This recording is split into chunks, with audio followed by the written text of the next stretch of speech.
Corporate দুনিয়ার মানুষ, আপনারা জকজকে তকতকে পরিবেশে থাকা মানুষ।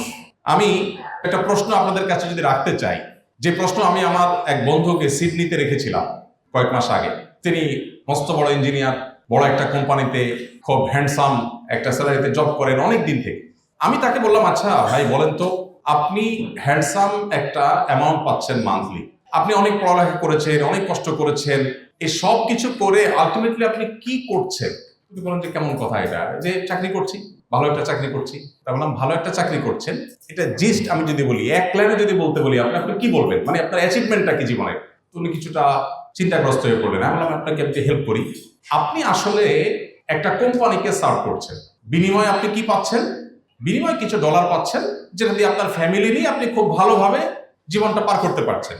তাহলে এটা তো আপনার জীবন পার করার একটা মাধ্যম, যে আপনি একটা ভালো বাড়ি কেনার ব্যবস্থা করেছেন, ভালো একটা গাড়ি আছে, মান্থলি কিছু টাকা পয়সা পান, ফ্যামিলি নিয়ে খুব ভালোভাবে চলতে ফিরতে পারছেন। এটা তো আপনার চলাফেরা বা টিকে থাকার একটা চেষ্টা। হ্যাঁ, আমার চাইতে আপনি ভালোভাবে টিকে আছেন, পার্থক্য এটুকু। আমিও খাই, আপনিও খান, আমিও ট্রাভেল করি, আপনিও করেন, আপনি বিজনেস ক্লাসে করেন, আমি হয়তো ইকোনমিকে করি, পার্থক্য এটুকু। তো এখন আপনি যে টিকে আছেন, এই টিকে থাকাটা কি জন্য? তো তিনি বলতে পারছিলেন না। আমরা যারা কর্পোরেট দুনিয়াতে আছি, আমি আইদার কোনো কোম্পানিকে অথবা নিজের কোম্পানিকে, আমি কোন একটা লোগোকে, কোন একটা ব্র্যান্ডকে আমি সার্ভ করছি, এবং এটার জন্য আমার সমগ্র জীবন আমি শেষ করেছি। আমি যদি আরেকটু পেছনে যাই, একেবারে শৈশবে চলে যাই, একজন বাবা, একজন মা তার সন্তানকে ভালো একটা স্কুলে ভর্তি করাবার চেষ্টা করেন। কেন? কারণ ভালো স্কুলে পড়ে ভালো রেজাল্ট করলে ভালো কলেজে যেতে পারবে। ভালো একটা কলেজে যাওয়ার চেষ্টাটা কেন থাকে? কারণ ভালো একটা ইউনিভার্সিটিতে যেতে পারবে। ভালো একটা ইউনিভার্সিটিতে গেলে কি হবে?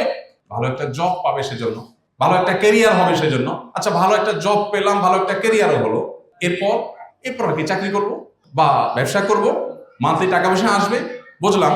তো আমার জীবনের গোলটা আসলে কি? তাহলে দিন শেষে একজন খেটে খাওয়া দিনমজুর, তিনিও বেঁচে আছেন, আমিও বেঁচে আছি, তার চাইতে আমি একটু ভালোভাবে বেঁচে আছি, পার্থক্য এটুকু। তাহলে কি আমি এভাবে বলতে পারি যে আমার সমগ্র জীবনের একেবারে শুরু থেকে আজও পর্যন্ত পুরো জীবনভর আমি যা করেছি, আমি স্কুলে পড়েছি, কলেজে পড়েছি, ভার্সিটিতে পড়েছি, আমি জব করেছি, ট্রেনিং নিয়েছি, দেশ বিদেশ ঘুরেছি, সবগুলো করেছি ফর কোম্পানি।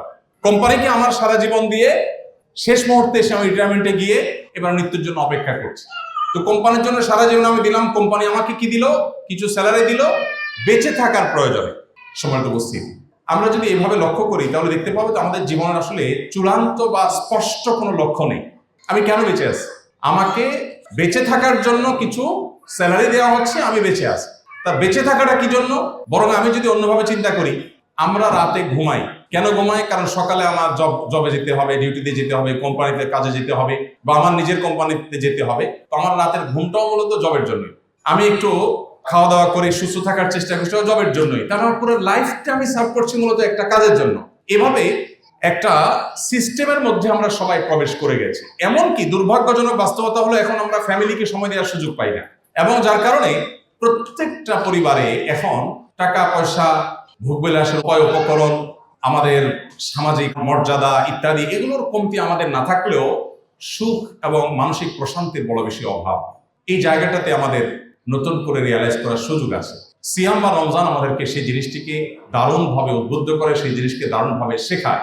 আপনি দেখুন, পৃথিবীতে যাদেরকে দেখে আমরা তাদের মতো হওয়ার চেষ্টা করছি, তারা সন্দেহ নেই জ্ঞানে, বিজ্ঞানে, তথ্য প্রযুক্তিতে, আবিষ্কারে, অবকাঠামোতে, অন্য অনেক বিষয়ে তারা আমাদের চেয়ে এগিয়ে আছে, এবং সেই জিনিসগুলোতে আমরা তাদের মতো হওয়ার চেষ্টা করে দোষের না।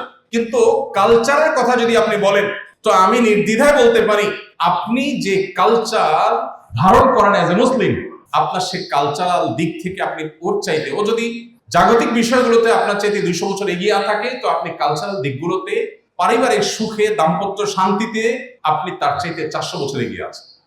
আমরা আমাদের সমাজে স্বামী স্ত্রীর মধ্যে যে ভালোবাসাটা দেখি, তারা এগুলো তো কল্পনাও করতে পারে না। আপনার আমার চাইতে ভালো জানেন এগুলো। তাদের ব্যাপারটা বেশিরভাগই হলো অনেকটা রুমমেট বা ম্যাচমেটের মতো, যে ঠিক আছে, আমি ইলেকট্রিসিটি বিল দিচ্ছি, তুমি গ্যাস বিল দাও, আমি পানি বিল দিচ্ছি, তুমি বাজার খরচের টাকাটা দাও। এ হলো তাদের অবস্থা। আমাদের পারিবারিক জীবনে যত অশান্তি থাকুক না কেন, দিন শেষে একজন স্বামীর সাথে একজন স্ত্রীর যে বন্ডিং, যে ভালোবাসা, এটা আসলে তারা কল্পনা করতে পারে না। আমাদের সমাজে এখনো সন্তান বাবা মাকে, এই অধঃপতনের পরও এখনো সন্তানরা বাবা মাকে যতটা ভালোবাসে, বাবা মার সন্তানকে যতটা ভালোবাসে, তারা তো এগুলো চিন্তাও করতে পারে। আমাদের এই সুখের জায়গাটাতে আমরা অনেকেই খুব যথাযথভাবে আমাদের উপলব্ধিটা সেভাবে আমাদের হয়ে উঠছে না এবং আমরা হীনমন্যতায় ভুগি। অ্যাজ এ মুসলমান আমাদের ইসলামের চর্চাটা যেমন বাড়ানো দরকার, ইসলামটাকে বোঝা দরকার, ইসলামটা আমাদের পরিবারের মধ্যে খুব চমৎকার ভাবে গেঁথে দেওয়া দরকার এবং চর্চাটা বাড়ানো দরকার। এর ফলে কি হবে? আখিরাতের শান্তি তো পরে, আল্লাহ বলেছেন ওয়াল আখিরাতু খায়রুম ওয়া আবকা, সেটা তো পরে আসবে। পার্থিব জীবনে আমাদের আল্লাহ তাআলা প্রচন্ড রকমের শান্তি, মানসিক সুখ, মানসিক সান্ত্বনা, মানসিক সমৃদ্ধি সেটা আল্লাহ তাআলা দান করবে। নবীজি সাল্লাল্লাহু আলাইহি ওয়াসাল্লাম বলেছেন লাইসাল গিনা বিকাসরাতিল আরদ ওয়ালাকিন্নাল গিনা গিনান নফস। অনেক প্রাচুর্যের মধ্যে, বৈশ্বিক প্রাচুর্যের মধ্যে আল্লাহ তাআলা মানুষের প্রকৃত সচ্ছলতা রাখেন। প্রকৃত সচ্ছলতা হলো মানসিক মনের সচ্ছলতার মধ্যে। একজন ধরুন তার দুইটা ছেলে বা একটা ছেলে একটা মেয়ে, দুজনকে পাঠিয়ে দিয়েছেন বিদেশে পড়ার জন্য। এখন আলটিমেটলি বিদেশে পড়তে গেলে ছেলেরা মেয়েরা সেখানকার ভালো এনভায়রনমেন্ট পায়। বিদেশি এম্বাসিগুলো, আমাদের দেশে এম্বাসি খুলে বসে আছে আমার দেশের মেধাবী ছেলেগুলোকে ক্যাচ করার জন্য। আমি কয়দিন আগে কয়েকটা এম্বাসির উপর একটু ঘাটাঘাটি করার চেষ্টা করলাম যে তাদের ভিসা দেওয়ার ক্ষেত্রে পলিসিটা কি। তো আমি অবাক হলাম, আপনারা অনেকে হয়তো আগে থেকেই জানেন, আপনি একজন প্রতিষ্ঠিত মানুষ, আপনি একটা ভিজিট ভিসা অ্যাপ্লাই করেন, হয়তো আপনাকে রিজেক্ট করতে পারে, বাট আপনার ছেলে যদি স্টুডেন্ট ভিসার জন্য দাঁড়ায় তাকে রিজেক্ট করার সম্ভাবনা খুবই কম। অবাক করার ব্যাপার না? আপনি একজন প্রতিষ্ঠিত ব্যবসায়ী, হয়তো আপনাকে রিজেক্ট করতে পারে, কিন্তু আপনার ছেলে যদি মোটামুটি তাদের পারপাস সার্ভ করে তাহলে তাকে তারা ভিসা দিয়ে দিবে। কোন কোন দেশ আছে 95%-এরও বেশি তারা স্টুডেন্ট ভিসা তারা আপনার অ্যাপ্রুভ করে। কাহিনী কি? আপনি বলবেন তারা জ্ঞান বিজ্ঞানকে অনেক অ্যাপ্রিসিয়েট করে, তারা এই দেশ থেকে, তারা এই দেশের ছেলেরা ওখানে জ্ঞান বিজ্ঞান অর্জন করতে যাবে, পড়ালেখা করতে যাবে, অ্যাপ্রিসিয়েট করে। বাস্তবতা কি আসলে তাই? তাদের তো বিশাল বড় জেনারেশন গ্যাপ তৈরি হয়ে যাচ্ছে। তাদের বিবাহ বহির্ভূত সম্পর্ককে তারা স্বাভাবিক করার ফলে তাদের দেশে প্রণোদনা দিয়ে, পৃথিবীর এমন একটা উন্নত দেশ হয়তো আমরা খুঁজে বের করতে পারবো না যেই দেশ সন্তান জন্ম দেওয়ার জন্য প্রণোদনা দেয় না। একটা দেশও উন্নত এরকম পাওয়া আমার মনে হয় অলমোস্ট অসম্ভব। কেন? টাকা দিচ্ছে, পয়সা দিচ্ছে, মান্থলি বাধা দিচ্ছে, এটা দিচ্ছে, সেটা দিচ্ছে, কিন্তু সন্তান জন্মের হার বাড়ছে না। ওই যে মানুষের টেন্ডেন্সি নষ্ট হয়ে গেছে, যার ফলশ্রুতিতে আপনার দেখা যাচ্ছে যে খুব ভয়াবহ একটা জায়গায় তারা চলে আসছে। আমরা কিন্তু সেই ক্রাইসিসে নাই, তারা যে ক্রাইসিসে আছে।